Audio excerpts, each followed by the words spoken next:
3, 2, 1, 0. All engine running. Liftoff. We have a liftoff. It's Monday. It's Monday. It really is. 7 o'clock. And that can mean only one thing. It's time for Reading the Signs, where me, Comedy John Ryan, and my comedian pals from all over the world are going to be talking about comedy, well-being, why we do it, how we cope. And that's where we need your help. We need you to send us your top tips for well-being. Be part of the show. Drop a comment in the box on YouTube, on Facebook, on Twitter, on the mensradiostation.com website. It's going to be a great show, much better than last week. What we're trying to do is think exceptional, which, funnily enough, is the motto of WJ, our show sponsors. WJ are the UK's leading road marking and highway maintenance company. They're working with us, we're working with you. Let's get to it. 3, 2, 2.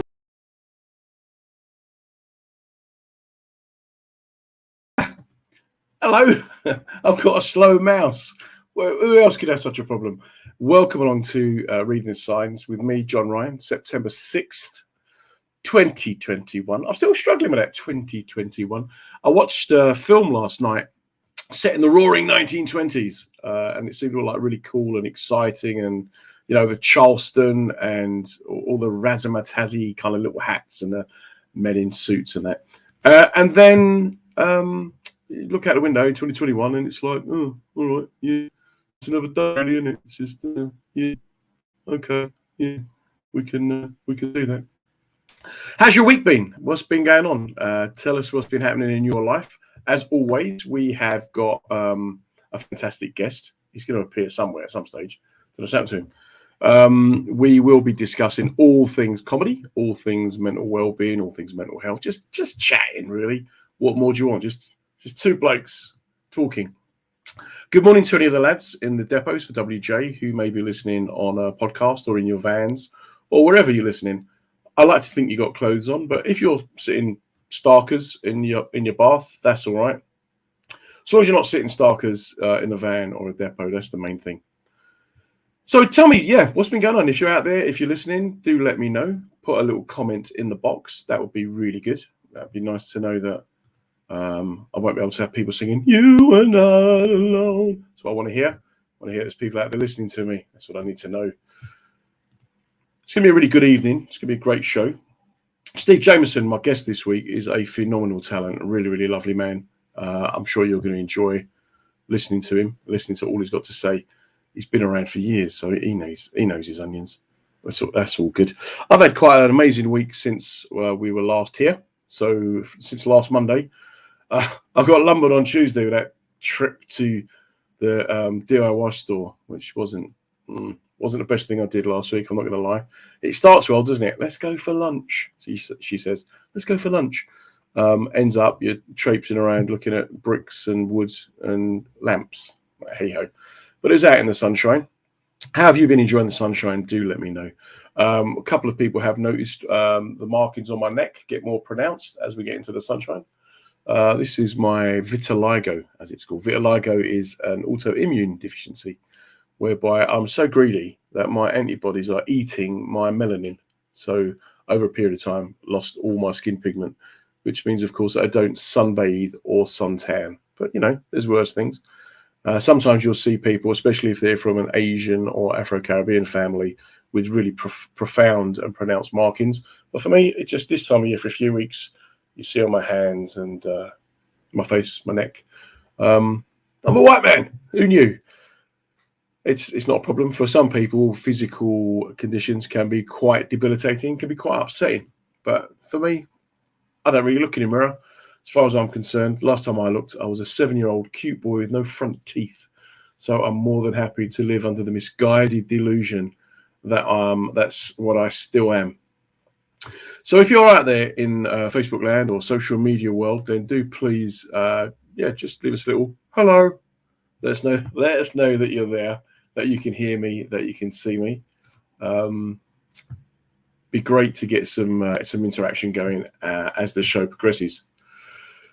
So it's been quite an interesting week, like I say. I'm back out doing face-to-face comedy in workplaces now. So any of you guys who saw me over the last week at either the Berkeley Group or Balfour Beatty or for Taylor Wimpey, thanks for your support. Been quite an amazing week, really. We did some sessions on using comedy to raise awareness of mental well-being, but also a couple of things on using comedy as a way to motivate people, which is just basically me clowning around with a few profound words of wisdom. A couple of comedy gigs as well. They were good, but I've got to give particular mention to the Bearcat Comedy Club on Saturday night, which is just fantastic. Absolutely packed. Graham and James did a brilliant job. And it was just really good to see other comics, Nathan Caton, Hal Cruttenden, Adrian McQueen, who are all going to come on the show over the next few weeks. It's good to just be back and around and about other comedians. Today was Rail. It was a day this morning for Rail Firm. And it's quite interesting, like I say, going into places. There's no expectation on their parts, which is always good. But I often have to remind people, look, we're going to talk about real things, so, men's health or whatever, but not laugh at. We laugh with, we all laugh together. Which brings me on to my special guest this evening, who is a real favourite of mine. He's a lovely guy. I first used to go and watch him about 25 years ago. I used to run a club that I used to actually be an audience member of. So I used to go in to watch and listen to him. Very, very funny man. He's got a wealth of experience and a wealth of comedic talent. He's proper funny bones. But he's also very brave in what he does. He's not scared. He doesn't shy from any subjects. He doesn't reel away from being politically correct or fear of saying the wrong things. So if I could ask anyone out there to please welcome and say hello to the fantastic Mr. Steve Jameson. There you go. Hi, John. How are you? Well, I feel like I'm talking to a relative on the other side of the world. You are. Hey, how are you? How are you? I like the product placement in the background, mate. Very professional. That's right. I've got to promote. Someone's got to promote it. I thought you'd have like a team of like university students and graduates working for you. That sounds a little bit weird. Does it? What have you been up to today, then, mate? Today I've had a wonderful day. You obviously know Simon Clayton and Mary Burke. Of course, yeah. And Simon had a very bad stroke. He did, yeah. And they and he's currently living in a kind of nursing home. Right. And the three of us went to see a movie this afternoon. Brilliant. Me, him, and Mary. We went to see are you a jazz fan by any chance? No, well, there's jazz and there's jazz in it. All that. I like that stuff. Okay, it was not exactly that, but close. A movie called Jazz on a Summer's Day, and it was recorded in 1959, and it's just come out as a movie. Oh, I like that. Yeah, I like that. Was it Rich Hall that said jazz is what happens when you push a blues band down a flight of stairs? I'm sure. But let's just roll this back a minute. So Simon Clayton, who I said my very best wishes to, he's had a massive stroke. He's incapacitated, and you've taken his missus out on a date with him. No. With the three of us went to. Okay. That makes it better, does it? Right, you can sit there and watch us having a little romantic afternoon. That's right. Well, I've actually moved into their area. It just gets worse. I know. We moved into my wife and I moved into Chesham in Buckinghamshire. Very nice. Where they live. They're 5 minutes around the corner. We moved here in March, and obviously because he's been in the home, so obviously he needs visitors. So we all try and rally round and go and see him. But I just happened to have worked with Mary a couple of times recently, and she said, "Oh, you're a jazz lover." She said, "I've got you a ticket for this thing." So nice. So I met them there. That was my day today. So it's a lovely afternoon. Except, sorry to interrupt, very sad. For people who don't know Mary Burke, she's hilarious. I worked with her a few weeks ago. Very funny. Very funny comic. She's and so is Simon, but sadly, yes, Simon was a good headline. He's unwell at the moment, I don't know. I'm going to start crying. I'm sorry. he's Great. He's a good friend. That's what I'm here for, mate. It's Just very, to upset you. It's very. I know. Yeah. Well, if we're going to do this, because I'm obviously a man of a certain age myself these days. So I went to a funeral of a mate last week. So we can How talk old about was that. he? He was 47. Oh. Another comedian, Paul Eastwood, and then I didn't go. I'm doing the thing in Chroma. okay, that's nice. Yeah, Yeah, I didn't know him that well. Good guy. I'd worked with him a couple of times, and I got a good message guy. last week saying they're putting on a couple of shows in Chroma.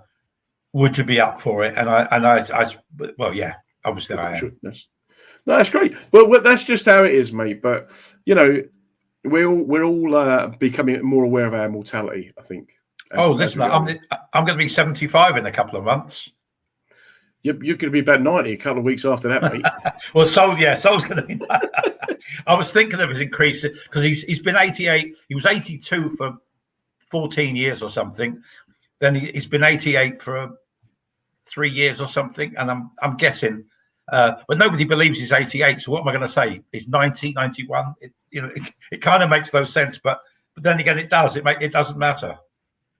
Okay, well, look, on the subject of someone having a stroke, someone called Veronica Curran. I hope you're both well. Have a look at Jeff's journey on Facebook. The guy's had a major stroke as well. Very common. I mean, we had Marcus Birdman on as a guest a few weeks back. He had a stroke.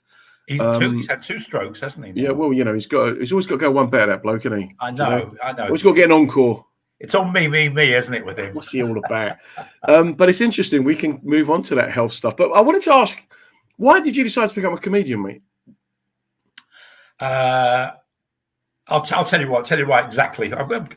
Yeah, this is not funny. This is an absolute truth. My third marriage broke up, and I was at a friend's place. I never wanted to write. It starts as a routine already, Steve. My third marriage broke up. So I thought, what else are you going to do now? Yeah, no, absolutely. I'll tell you a really funny story, and this will kind of tell you. I'd gone over to some friends for dinner, and there was an actress there who I'd never met before. She was a friend of theirs. She said, God, you're really funny. You should be a comedian. Now, you've known me a long time. I was in the music business. When I saw this thing today, I kind of felt sad that I never made it as a musician. And I ended up being a comedian. But the long and short of it was that, and sadly, the story I'm going to tell you involves my cousin, who sadly passed away a couple of years ago. Mate, you've just been such a stereotype now. He died, another one. Yeah, I know. And he was the brother I never had. And this is true. It was Boxing Day, 1992. And my cousin lived in Brighton, and I went the day after Boxing Day, and I drove down, and I was just really down. I said, the third marriage had broken up, blah, blah, blah. And we had to walk along the seafront. He said, "What are you going to do?" And I was really upset. Genuinely, I was crying. I was sobbing. He said, "What are you going to do?" So I said, "I've got 2 choices: either become a stand-up comedian or I top myself." Wow. And I didn't actually. It occurred to me, but I've got a son, and I don't think I could have done it for him. But in that moment, my cousin Carl took me by the shoulders, looked in my eyes, and said, "Top yourself." Right. Nice. I like him. I adored him. I told that story at his funeral a couple of years. I wasn't sure whether I should tell it or not, but I did, and it really. And I said that's the sort of relationship that we had. That so we got him to blame. To me. Yeah. So consequently, I came back from Brighton. I only spent 2 days there, and I started looking at Time Out to see something because this actress said they do workshops. And I missed the couple because I didn't have the guts to do it. And then, like the end of February, Tony Allen advertised. And I thought, you know what? This might be the spring. There might not be another one for a year. I better do this. And I did. And I'm still here. But if you hadn't had that bad experience with that third marriage, the world would never have known the genius. You could have been a jazz player. Well, maybe. So when you was a kid, were you the funny guy at school? Were you the funny guy in the family? Yeah, well, I was funny at school. My late father was brilliant. He was funny. My dad was obviously didn't write material, but he was a joke teller. and it kind of missed the generation because he was brilliant. But never occurred to me to want to be a comic. I wanted to be a songwriter and a musician. I wanted to be the Jewish Elvis Presley, the Jewish Ray Charles. Jewish Elvis Presley.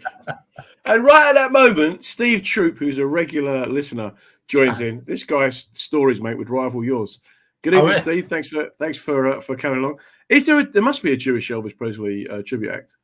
Neil Diamond. Yeah. Sorry, I'm going to apologize. You're right, absolutely right. Yeah. I'm a massive Neil Diamond fan. Me and Philip Simon were talking about this recently. Oh yeah. So, no, I'm not. He does nothing for me. Do you know it's I'm talking about it's Philip an interesting Simon. thing. I'm talking about Philip Simon, not just. No, I'm joking. I meant Neil Diamond. Philip Simon, a legend. He'll come around with Peppa Pig and do you, mate. So where were you brought up? Stoke Newington. Oh, mate. Yeah, okay, that makes sense.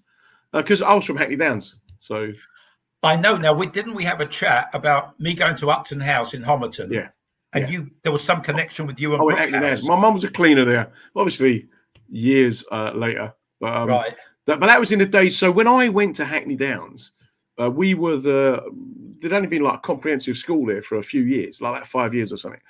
And prior to us, it was a very exclusive Jewish school. And it was almost like a private school, really good grammar school. And so when we went there, we still kind of enjoyed the benefits of this historical class that it had. So like we had a school chess team and we played a game called Fives. Fives is like squash, you just play it with your hand against a wall. And the league we were in was with Eton and Harrow and Winchester boys. Oh, wow. Okay. Yeah. So we used to go and play them at their schools and colleges. I remember going to Eton. I think they had a helicopter. We were blown away by it. And then they come to Hackney Downs next to the tower blocks in the council estate.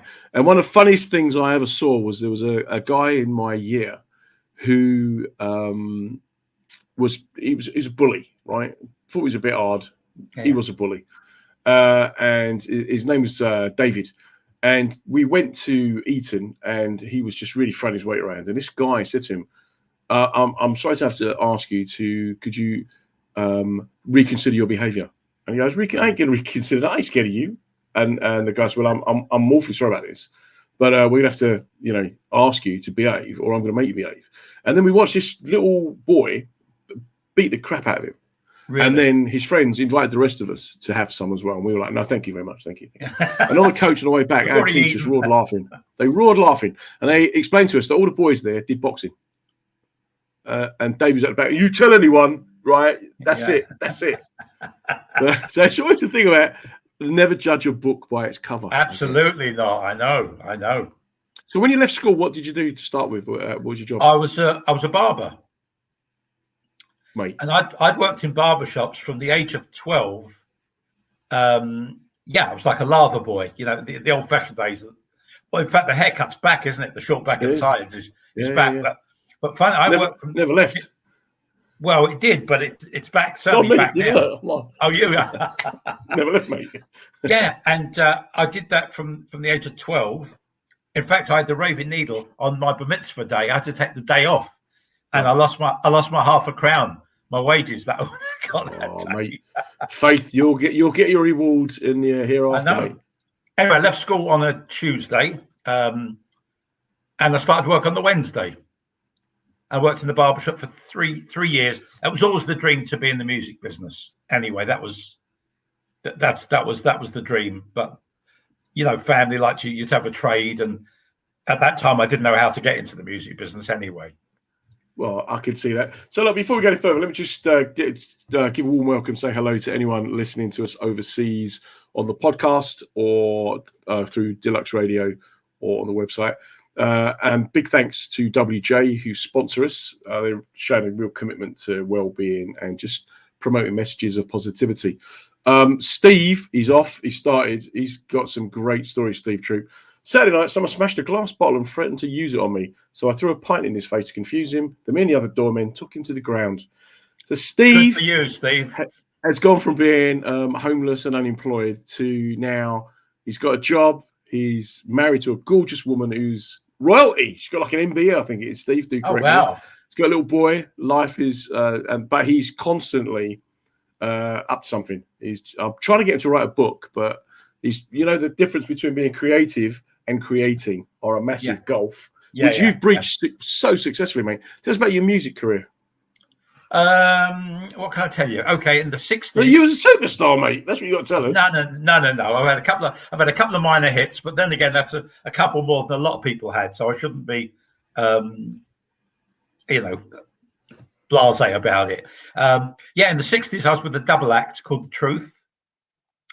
Okay. And we had a hit record with a cover of a Beatles song, actually, a song called Girl, which was on the Rubber Soul album. So that kept us on the road for a few years. We were a kind of mod act. And then in the 70s, I brought an album out as me, as Steve Jameson. How did that do? That went down the toilet. Although, funnily enough, at that particular time, Noel Edmonds used to have a Sunday morning show on Radio 1. And the week the album came out, I'd been tipped off that he was going to say something about the album. And he said, I've played this album all the way through. He said, I'm going to play a track every week until it becomes a hit. Wow. And he did about eight songs out of the 11 or 12, and it never became a hit. So he stopped playing it. And then by sheer fluke in 1974, under the name of Nosmo King, which is No Smoking. Nosmo King. We had a hit record with it was a dance record, but it suddenly became classic, mate. It became a Northern Soul kind of. I use the word classic, but that's what I've heard. And then that put me on the road for another kind of 3 years. Was it Nothing to Say? Goodbye, Nothing to Say. Goodbye, Nothing to Say. That's it. Yeah. I mean, I love a bit of Northern Soul, mate. So we go to Costa's Soul Weekenders. So. Oh, do you? Oh yeah, a little bit of credibility with you, mate. Oh wow. Yeah, that's what, mate. That's well, the old Jewish bloke. Yeah, but he wasn't always an old Jewish bloke. Well, you and I have played Sheffield together. Yeah. And sometimes they have a Northern Soul night in the basement. Yeah. Well, I say the basement. It's a great big municipal hall, so it holds probably 2,000 people or something. Wow. And I know that the guys I've done radio interviews with the guys that run it, and they say everybody gets on the floor to dance to it. So still, it's lovely. Classic tune. Steve has just worked out that your solo LP is worth a few bob. Oh, really? Oh, okay. Yeah. He's just realised who you are, and he's got a copy of the single. So. Oh my God! Oh, really? What we do, Steve Troop, next time Soul is gigging Chelmsford way, I'm sure you'll if he pops along, you'll sign it for him, won't you? Of course I will. Yeah. I'll buy him a drink. And try and take it off him because it's worth a few quid now, and there's a space on the wall above the guitar for it, isn't there? That's right. You can. So how did it feel then doing, like, say, Top of the Pops? Fantastic. It's on. They've got it on YouTube. Yeah. I've played it. Yeah. Do you know what in those days? I certainly didn't have a video player, and I paid for the search. The BBC will search for you. And then there was a BBC producer that I got to know through Kevin Anderson and Joe Caulfield. And she said, forget that. She said, forget paying for it. She said, I know the guy. If it's there, he'll find it. Anyway, she contacted me about a week later. She said, he searched everywhere for it and he can't find it. Now, as luck would have it, at that particular time, the management company I was with had another famous comedian on their books, and that was Dick Emery. Wow. And Dick had a copy of it in his private collection. And somebody contacted somebody who contacted somebody who contacted me and my co-writer of that song. And then we got a copy of it and we put it on YouTube. But fantastic, mate. That's 1970. And the punchline is that Jimmy Savile is the compere of that particular show. Well, there you go. Moving on. We did. In fact, I think the title of the song might be quite appropriate at this point. Absolutely. Well, the thing was, nothing to see here. Jimmy Savile did the first one, and the second appearance I did was Paul. Paul Gambaccini? No, not Gambaccini. Paul. Oh, it'll come to me. But anyway, I wish it would have been him. And then, so how did it end up then? Like chart-wise, what number did you get to? Only 20. I say only 26, but Yeah, it was back played in them days. 26. 26. Getting to number 26 in the chart was like 1 million copies, wasn't it? Well, no, Not like I there. think we Get to did number one, about selling 12 records. we did about 150,000 copies, Wow. and then we were on a 100 Christmas and- album called Get Dancing, which was KTEL. You remember the KTEL compilations? I do. Kate, That sold nearly 1 million. Fantastic. But Did you never get to do like the reunions, the sort of soul weekenders, or no, when no? But I get about 12 quid a year, mate? royalties. God, you got 12 quid a year royalties plus your bus pass. You're doing all right, mate. Absolutely right. So then, what happened to the follow-up single? What happened there? The follow-up single I thought was even better, and it didn't happen. And then the follow-up to the follow-up didn't happen. And then I changed direction. Well, it wasn't a case of changing direction. I was a songwriter, so I did something else, and then nothing else happened. But I was talking to somebody, Dominic Frisby, a couple of weeks ago, down at the King's Head, and he said to me, "Why did you leave the music business?" And I said, "I didn't. It leaves you." The music business. Yeah, nobody, or the entertainment business. Nobody. Not many people consciously leave it. I mean, 2 months ago, I said to my wife, "Do you know what? There was obviously we weren't working. There were no gigs coming in. And I said, maybe I've actually already retired." You didn't say so. Maybe you need to start earning, love. You need to get the heels on. She is. No, Wendy, bless her, she works for the NHS, and she's been fantastic. Brilliant, mate. Brilliant. But you thought maybe you're never going to retire, mate. No, not by choice, but if the phone stops ringing, as it happens by luck, I could turn to religion. I'm pretty busy, certainly up to the end of this year. Mate, you just had give me a brilliant idea. You could turn to religion. Right. you know that Sanderson Jones does this fantastic non-spiritual church. I know who he is. Yeah, he's hilarious. Look, I found a copy. Here's your cover. We'll have look at that. Look how young you was. Which one were you? I was the one extreme left. Mate, it's like that beanie hat. But you was even a style icon back then. Look at you. Phenomenal, mate. I can't even remember. I think I wore it because nobody else was wearing it. And if they would have showed the second Top of the Pops that we did, Paul Burnett was the DJ. Did you remember? Do you know Paul Burnett? Yeah, that's like. Yeah. God, I feel like I'm having a reminiscence group workshop. Oh, it is, but this is a lovely story because I fancied one of the Pan's people, one of the dancers. And if you're watching, it was Dee Dee. Dee Dee. On the second show, I took the hat off, spun it around my finger, and I threw it out to the audience. And Dee Dee got it. And I thought, I've scored. I'm in there. And I went to see her afterwards. And I said, fancy going out for a meal one night? She said, no, thanks. So you may go to number 24. 26. 26. Yeah, that's right. Yeah. I'm bigging you up, mate. I know. But I'm not a liar. I've got to tell you, we know Dee Dee. So are you serious? Tasha is in the box downstairs replying to messages from people. And I knew she would get really excited by this. Dee Dee is a good friend of her mum's. I loved her. I thought she was absolutely gorgeous. She was. Great looking woman. So Steve's got a question then. How'd you go from having success within the music industry to not having success? Bearing in mind, Steve Troop, that Steve Jameson is a performer, mate. And I know plenty of acts who would get the right up with a question like that. But words are like that one when you go, it's not meant to be. Yeah, I tell you what, that's it. I always figure people are where they're supposed to be.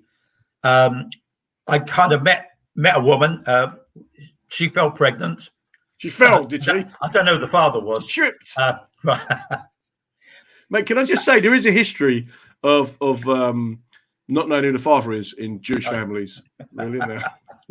No, that's how us Catholics came about. That's right.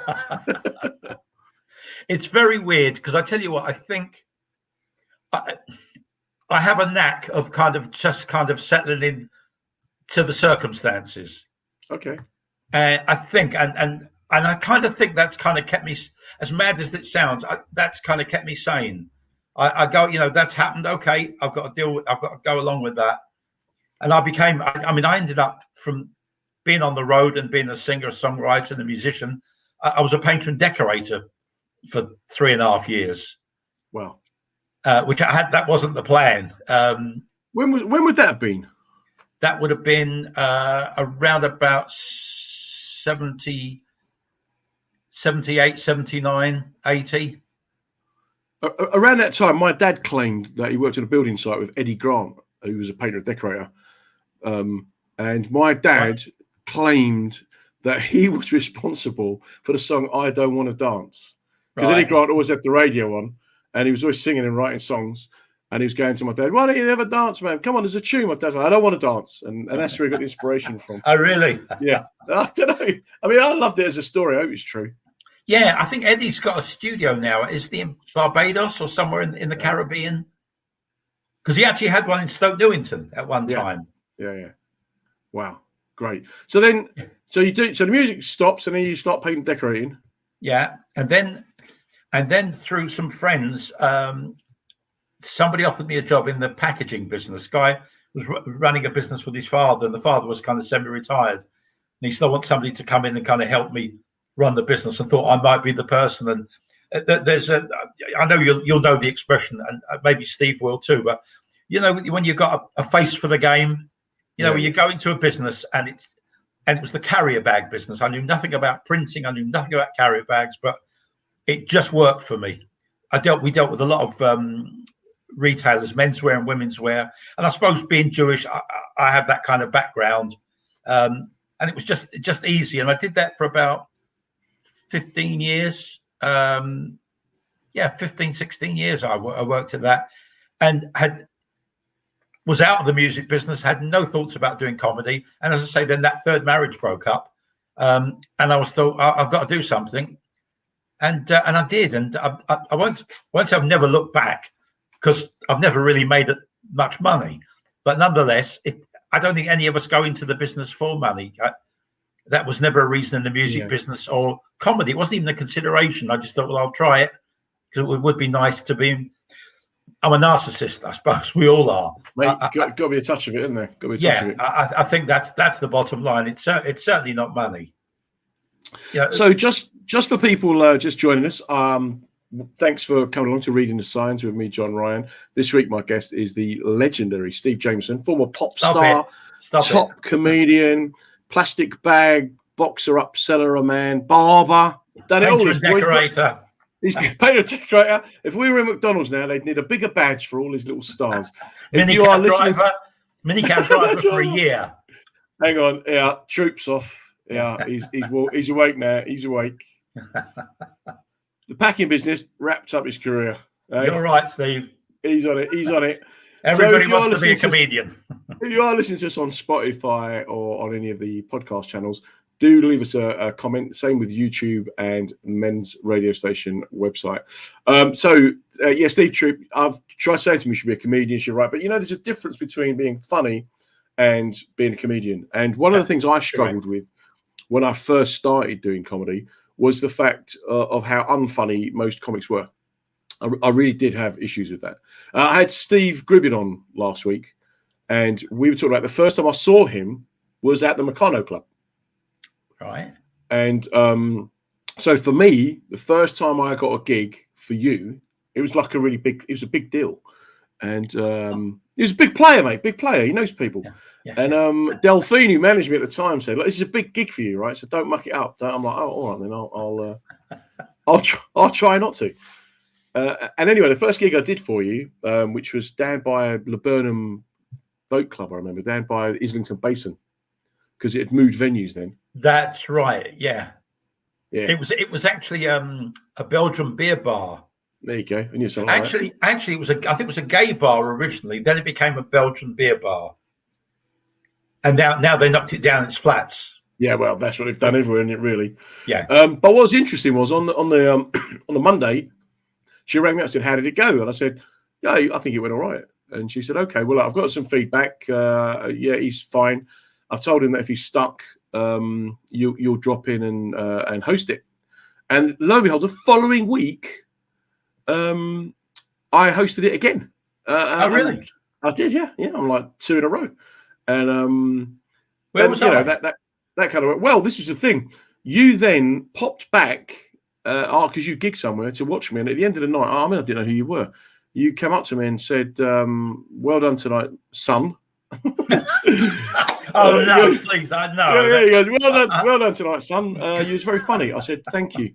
And you went, yeah, but look, just a little bit of advice. You know, this is a nice venue. They're nice people. You know, you have to rush the comedy. You know, you've got naturally funny bones. Just roll with it. And I was like, oh, okay. Again, Delphine rings me up and says, how did you get on? I said, yeah, it was all right. Although there's this really annoying little like old Jewish bloke turned up at the end and started like giving me advice. And she just went quiet. So I thought she wanted me to say more. I mean, I don't know. I think maybe he was lost or he lived across the road and he just wandered in. She went, that's Steve Jameson. It's his club. What have you said to him? You're so disrespectful. If I would have known this, I'd never have come on this bloody show. You know that. So, right, Steve Troop wants to have a competition. Who's done the most jobs? Like, not this week, Steve Troop, but yeah. Isn't it? But it's interesting. There's got to be a consistent theme for you in the work that you've done. In that, I think you bring energy and passion to whatever you do. I don't know about energy, certainly passion. No, you are. You're a very honest performer. So I've never. I mean, we've done some gigs that most people would just walk away from. But you've always rolled up your sleeves, and if you like it, you like it. If you don't, you don't. But I'm here. Yeah. Do you know what? I that's really weird. I don't find anything brave about that. But I just think I know your work ethic is the same as. But I'm a lazy sod. But any young comics who say to me, "Oh, any advice you'd give me?" And I say, yeah, never prejudge the room. You and I did a gig together at Canvey Island. Oh, wow. It was at charity. It was the second time you'd done it. Funny enough, I played Canvey Island 2 weeks ago. And the guy at this private members club said it's probably the only place in Canvey that you go for a drink and not have a fight. But it was lovely. But the night I did it with you, it was a charity. They were raising money for something. And you don't. And I remember saying to you, oh my God, that it just looked unplayable. Nonetheless, and you said, what are you going to do? I went, no, come on, we'll do it. So you still, that's the performer in me. I know the show must go on. And I think we had a great night. Huh? I can't remember who the third act was. It's going to come to me though. Was it Addy Borg? Might have been, but I just remember at the time thinking, like, these people, they didn't want comedy. They wanted to get pissed, do coke, and fight. That's right. And it's that mentality. I think as well, because I've had proper jobs, so I know, for what we get for 20 minutes, that's a week's wage for sometimes for people, or a day's wage. Yeah. And so I'm like, okay. The only thing is we travel. We have to drive 1 million miles to get that money. Yeah, I do see that. Like on Saturday, there was a new act on. And he said to me, have you got any tips? I went, yeah, just enjoy it every moment, like life. Just enjoy every moment of life. Embrace whatever is put in front of you. Well, I'll tell you, that's strange. When I did my act as Steve Jameson for 10 years before creating this monster, Soul Bernstein. Yeah. And people used to say to me, just go out and enjoy it. And I used to say, how can you? And genuinely didn't. But when I created Soul, it gives maybe because I'm hiding behind a character, it's kind of slightly easier. But when I have a good night, I'm absolutely. But I mean, that night we did it in. As I say, it looked unplayable. Yeah. And you and I, whoever the three of us were, all did really. I remember driving home thinking, God, I just thought I was going to get lynched. I thought they probably hate Jews there. I genuinely thought I'd probably get lynched by the BNP or something. And they were. I remember there was one joke I had, which I'm not going to repeat, but it was kind of misogynistic, and I remember 2 tables got up and cheered and applauded, and I remember you were on the to the left. And I went, I think I better stop doing that joke because I just thought I don't want that sort of reaction. Yeah, no, I do see that. It's funny for me because I've grown up in Hackney, like I say. We still had all around Cazenove Road. We had a big Jewish community.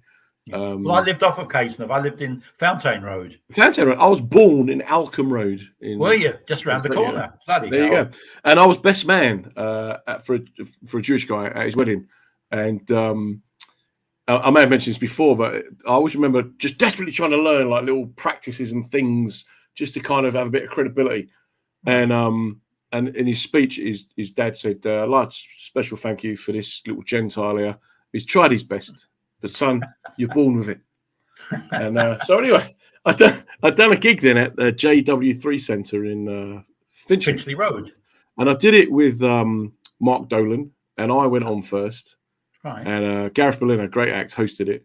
And I went on first, and I just did my stuff. And, I could have been like just a tree, really. They tolerated me. They humoured me. Right. And then Gareth went on, and he came off and said, that was really good. They don't normally stay for the whole of the first act. Well, all right then. So Mark Dolan, I'm sure he won't mind me telling you this. He went to school in the area, and he decided to go on and say, "Hey, I'm Mark Dolan. I went to school up the road, so I've got Jewish credibility." Right. And nothing. So he went, "Oh, right, okay, you did it like that." And this lovely, sweet little Jewish woman stood up and said, "Why don't you go off and start again, son?" Oh, really? Yeah. So Mark Dolan, he goes off. He comes and goes, "Hey, how you doing? It's been nice being. My name's Mark Dolan. I went to school up the road, so I've got Jewish credibility." And this woman again goes, "It wasn't funny the first time. It was just brilliant timing." Yeah. So he does his set, and it was a good set, but they didn't necessarily enjoy it as much as I did. Then afterwards, we were just talking, and she took the time to come over to us with her husband, and she said to him, "I didn't enjoy your show. You're very rude and you swear too much." And he kind of went, "Right, what about him?" And pointed at me. And she said, "You're not funny, but you've got really good manners." Oh, God. I was like, That sounds like my late mother, but I know it wasn't. Oh, mate, it was just brilliant, brilliant. There is this tradition, though, isn't it? It's kind of like the Jewish comic, the one-liners. I've loved Billy Crystal. He never gets mentioned as one of everyone's favourite comics, but And he's one of my favourites. yeah. And there's on Netflix. There's a one-man show he did, which I'd recommend.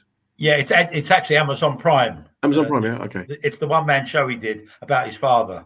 Yeah, just you want to cry, you want to laugh. Yeah, and I feel very guilty because I've actually not seen it.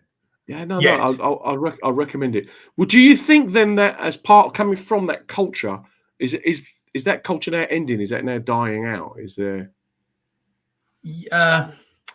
It's kind of died out. I kind of put myself on a pedestal. Soul, my character is I always kind of think as a kind of tribute act to those Borscht Belt comics, old vaudeville type guys. Yeah. And consequently, every time I play somewhere like Top Secret in London or Hot Water in Liverpool, the audiences are predominantly young. And every time, and I'm thinking, oh God, they're going to hate me tonight. And yet, I kind of get away with murder. You know, you know what I do. Yeah. I don't try to offend, and I don't try to shock. It's just that suits Soul. You know, do you know what I mean? Like Friday night, we just did a gig in Wisbech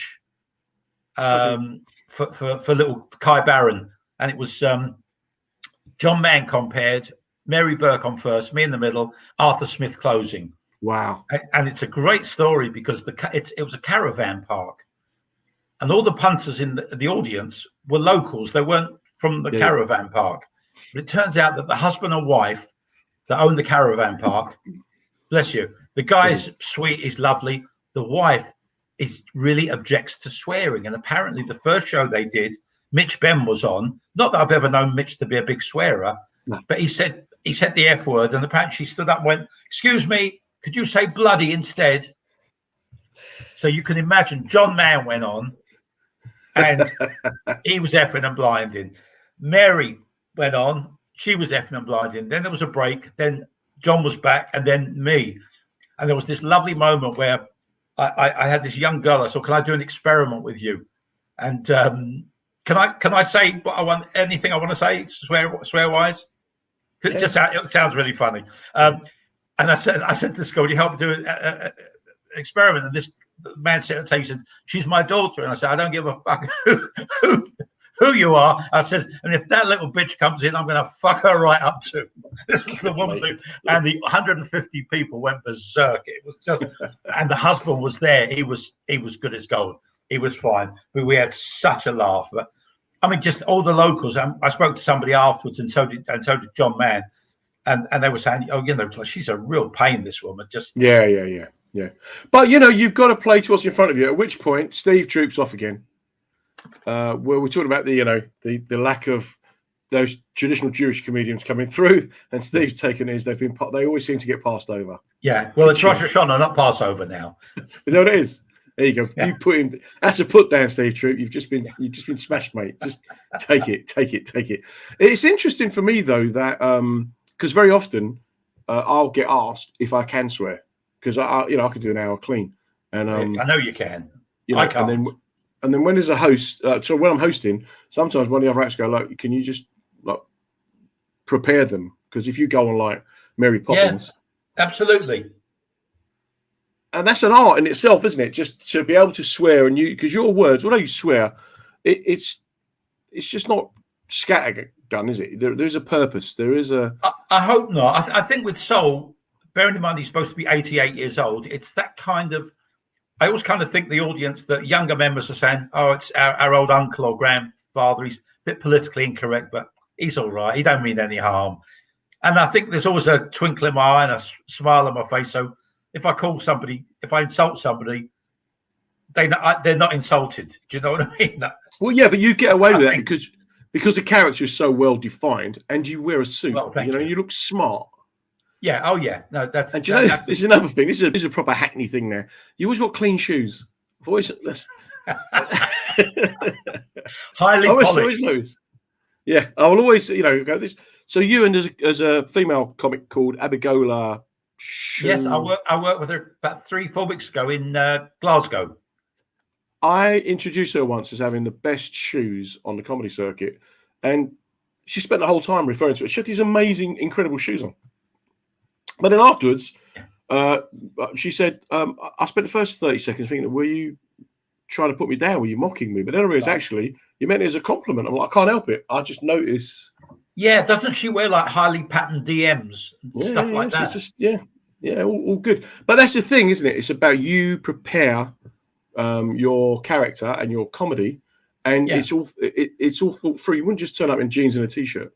Oh no, Soul couldn't. I mean, funnily enough, during the warmer weather, I often think I should be wearing some more casual clothes, and I'm thinking, no, he's got to be the double-breasted blazer, the shirt, even though it's such sweltering hot.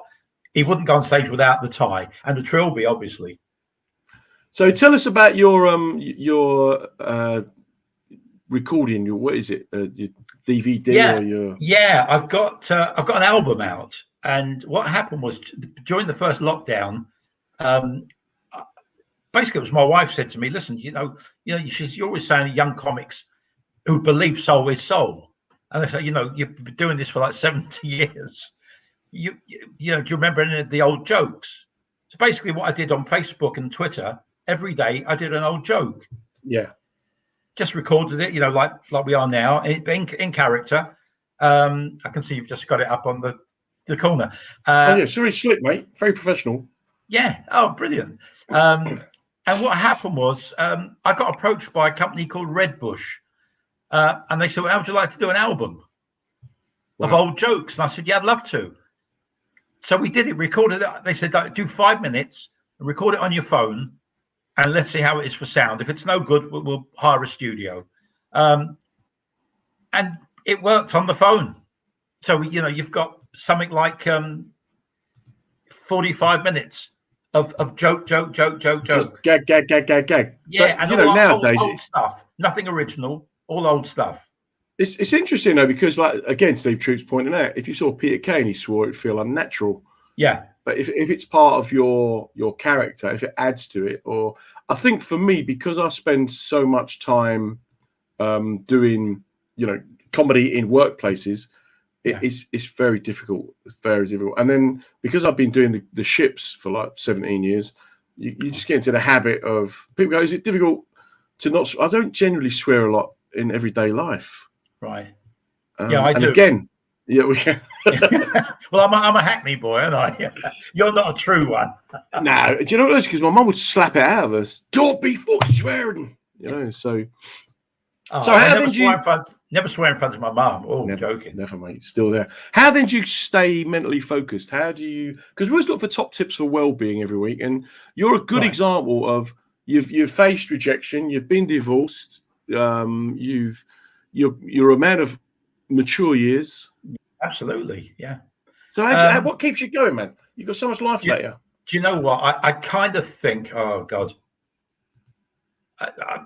as it sounds ridiculous, I just think I'm young at heart. I think, in my head I'm 25, and I spend my life like that. I don't know why.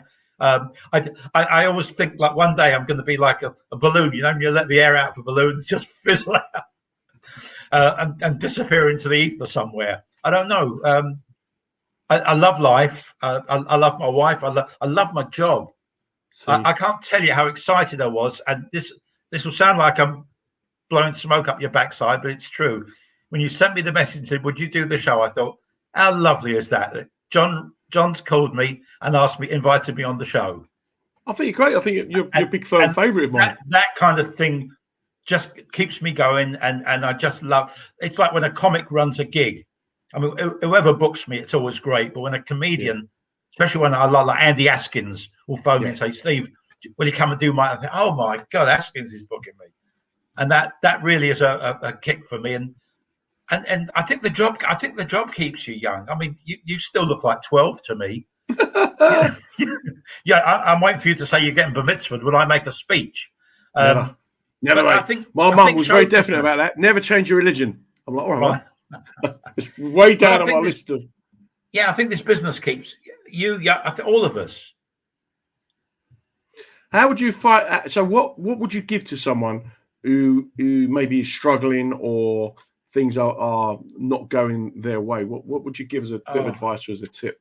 It's so hard, but I tell you what. I mean, if you bear in mind, okay, not every divorce was my fault or their fault, but there's a kind of certain amount of rejection, and then you're in the music business, then you're painting and decorating, and I don't know. You just got to battle it out, and I know it's not always easy, and some people can't do that. And I suppose, fortunately, I've been lucky to have continued and basically not taken my own life. I know that sounds very heavy, but again, I have a son, I have grandchildren, and I want to be there for them, and obviously my wife and my friends. Listen, next time I see you, I'm going to give you the biggest hug you ever had. And I did Canvey Island the other week with Roger Monkhouse and Duncan Oakley. We just got together in the huddle. I said, "Is this okay?" And they went, "Yeah." And it was just lovely. But it's important, isn't it, that you've got like a perspective, you've got an enthusiasm. You have time for people as well, and that's it wasn't important.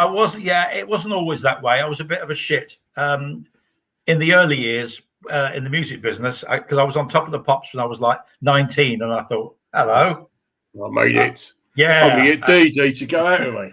That's right, and and there were a couple of people that I'd like to apologise to because I was rude to them unnecessarily.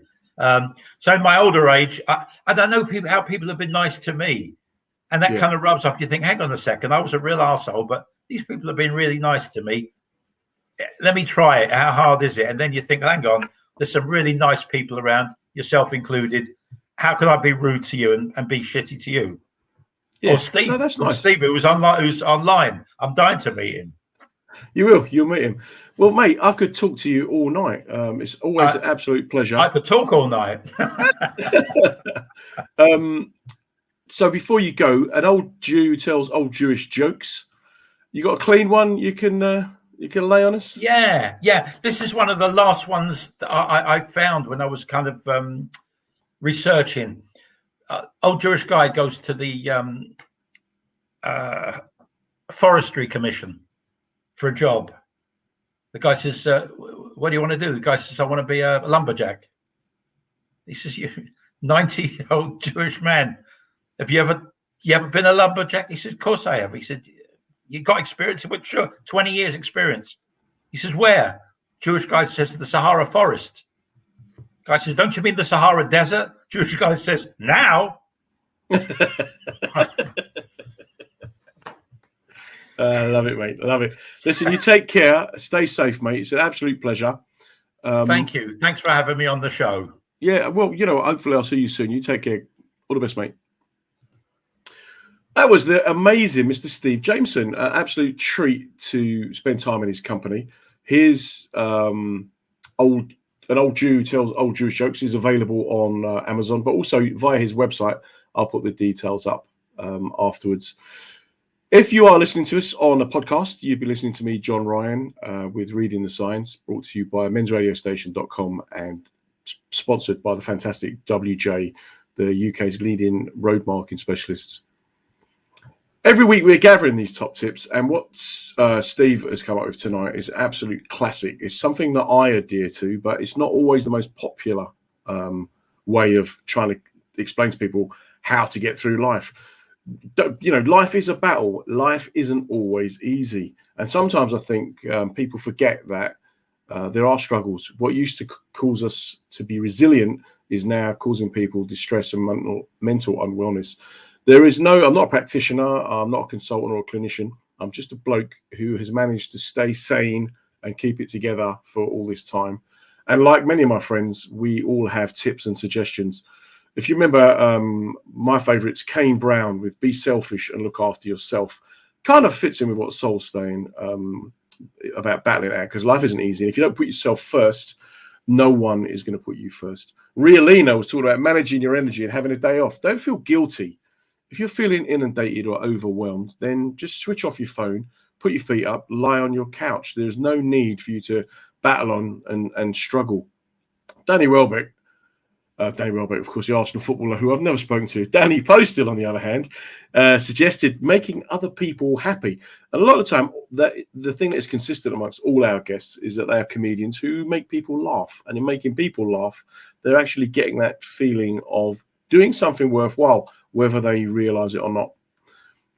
Dave Sleet, who was a registered psychotherapist, he was quite interesting because he said, be the difference in your own life and in other people's lives.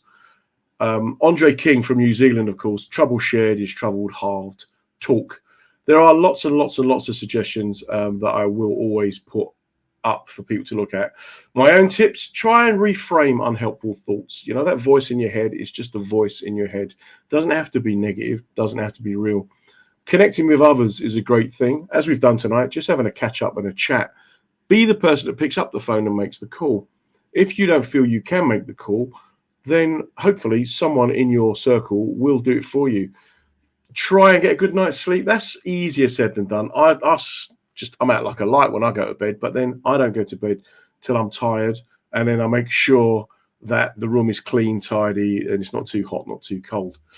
Everyone's got their own way of dealing with things, and ultimately you've got to find your own way of getting through this battle of life. It is difficult, but there are people out there who can help you. There are people who will be willing to lend an ear should you need them. Mensradiostation.com has got a lot of helpful tips, as has my own website, happytohealthyou.com. If you do get a chance to listen to any of the other shows that are on the mensradiostation.com or womensradiostation.com, then please do, because they've got a lot of really great, interesting shows.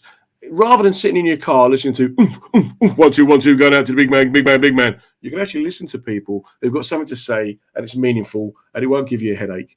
And if you do decide that you want to go and listen to some real music, then you could start with Goodbye, Nothing to Say. As always, we've got plenty to say on this show. I'd like to thank everyone who's come along. Big Steve Troop, you're a legend, mate. Every week without fail, he pops along, contributes, adds his views, which are always worth having, always worth listening to. Everyone needs a big Steve Troop in their life, and I'm glad that I've got the one that I've got. I love the fact that he says that other people's kindness is the hardest thing to accept. But you know what? It's true, but you've got to try and get it. On behalf of Natasha, who's been sitting down in the booth, who says, thank you for such an honest and interesting interview, Steve. Good night. Stay safe. We will be back next week. Until then. Well, that's the end of another episode of Reading the Signs with me, Comedy John Ryan. We're here every Monday night at 7 p.m. talking with comedians about mental wellness, mental well-being, and just trying to get the conversation going. What we're trying to do is show that it's good to talk, and we're also trying to show that everybody can go through the same experiences. A massive thank you to the WJ Group who sponsored the show, showing their commitment not just to mental well-being, but also to reaching as broad an audience as possible. It's great to be part of the mensradiostation.com family, so do check us out on the website, on social media. We'll be back next Monday. You take care. Stay safe, everybody.